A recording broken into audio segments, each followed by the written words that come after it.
Oke, terus ya. Nah, tadi kenapa kok kamu gagal mencintai Allah? Kenapa kok kamu gagal kenal sama Allah? Ini Ghazali mengidentifikasi. Ada 6 orang, ada 6 sebab. Yang pertama adalah kamu tidak yakin Allah itu ada. Jadi contohnya orang-orang kafir. Kita punya gaya ini mungkin di level tertentu nggak sedahsyat orang kafir, tapi puncaknya yang jelas orang kafir. Dia tidak ngakui kalau Allah itu ada. Dia menganggap dunia seisinya ini ada dengan sendirinya. Ya mungkin karena kombinasi antara zat apa, sel apa, dan seterusnya, dunia ini ada. Katanya Ghazali, orang-orang ini kurang piknik. Oh, bahasamu kan gitu sekarang. Jadi orang-orang ini nggak pernah piknik. Itu kayak orang yang melihat tulisan tapi nganggepnya tulisan itu ujuk-ujuk ada. Ujuk-ujuk tiba-tiba ada. Yang nggak Jawa kan bingung kamu memahami ujuk-ujuk. Jadi ada gaya orang kayak gini. Orang yang nggak yakin Allah itu ada, ya nggak akan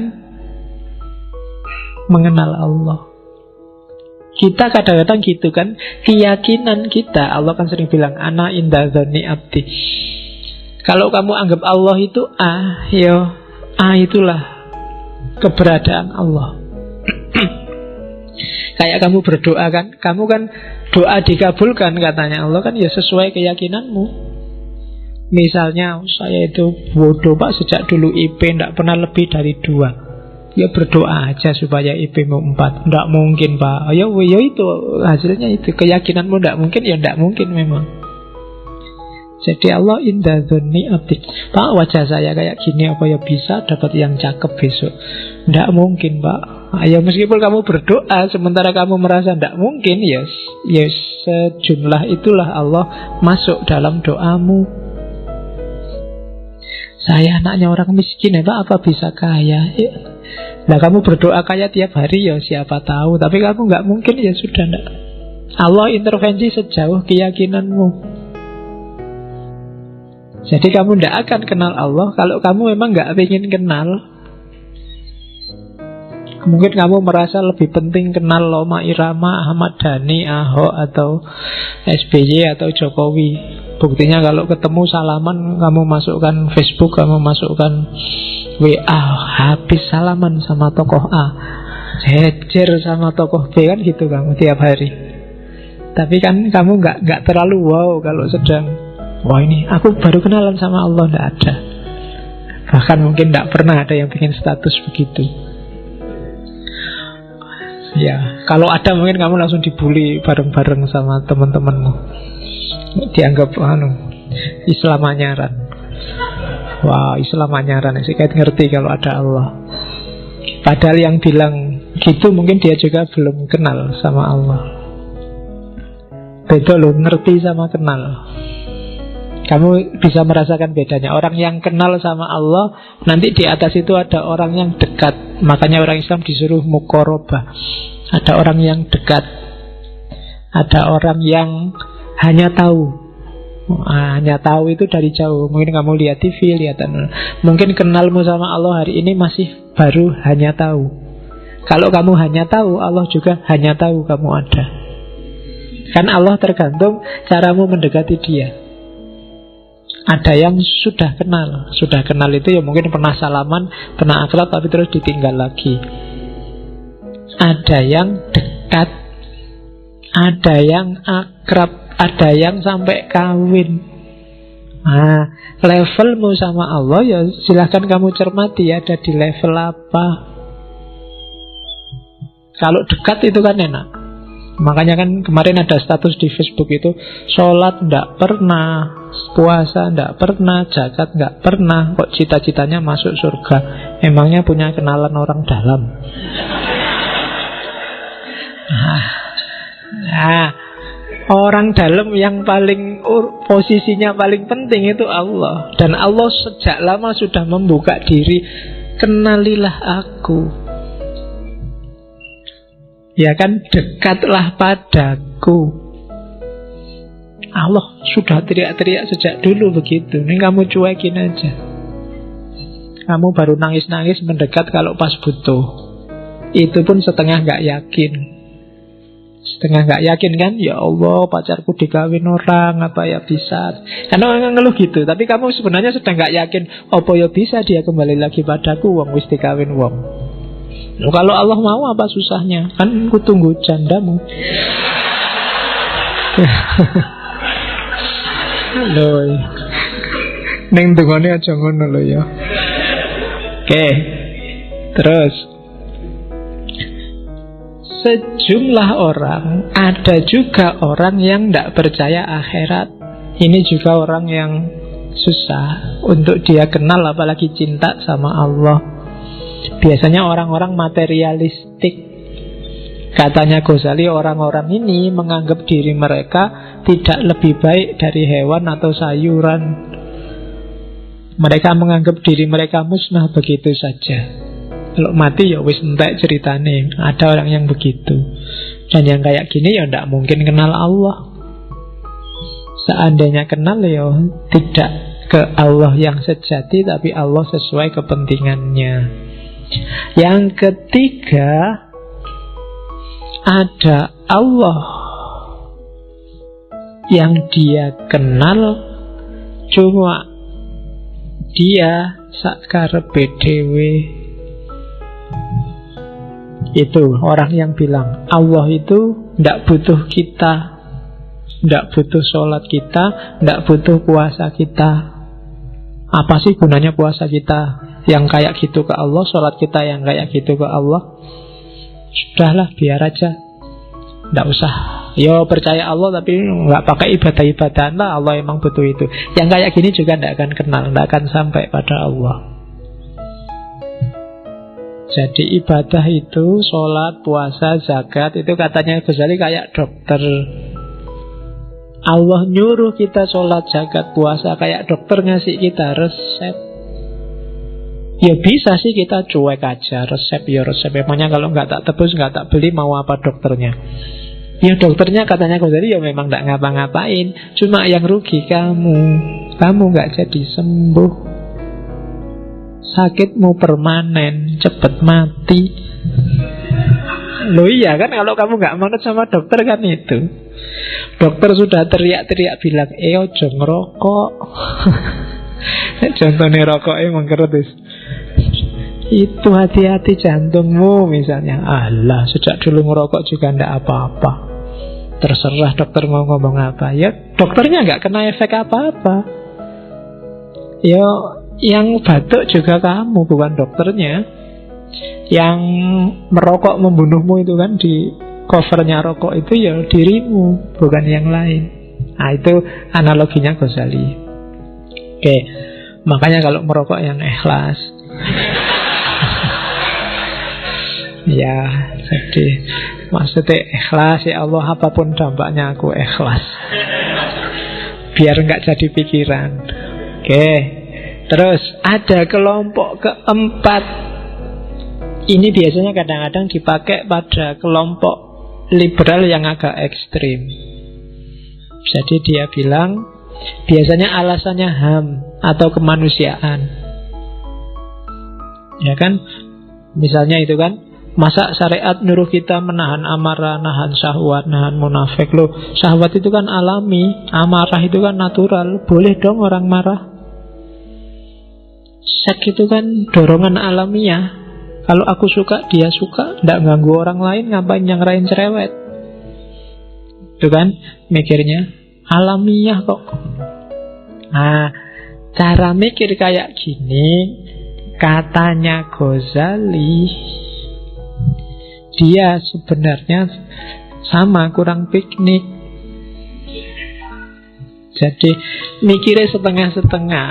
Iya bener, itu dorongan alamiah. Agama juga nggak nyuruh mengeliminasi dorongan itu, cuma diatur. Agama cuma ngatur, akalmu juga ngatur.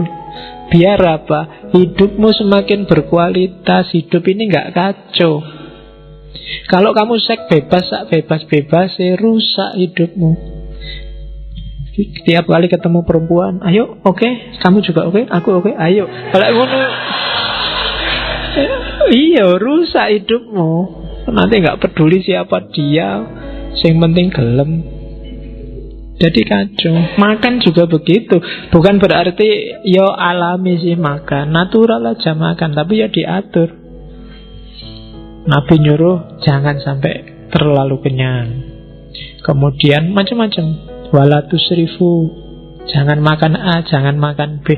Itu sebenarnya bukan kok jangan apa kamu nggak boleh makan, tapi pahamilah batasnya orang makan, pahami caramu melampiaskan hasrat.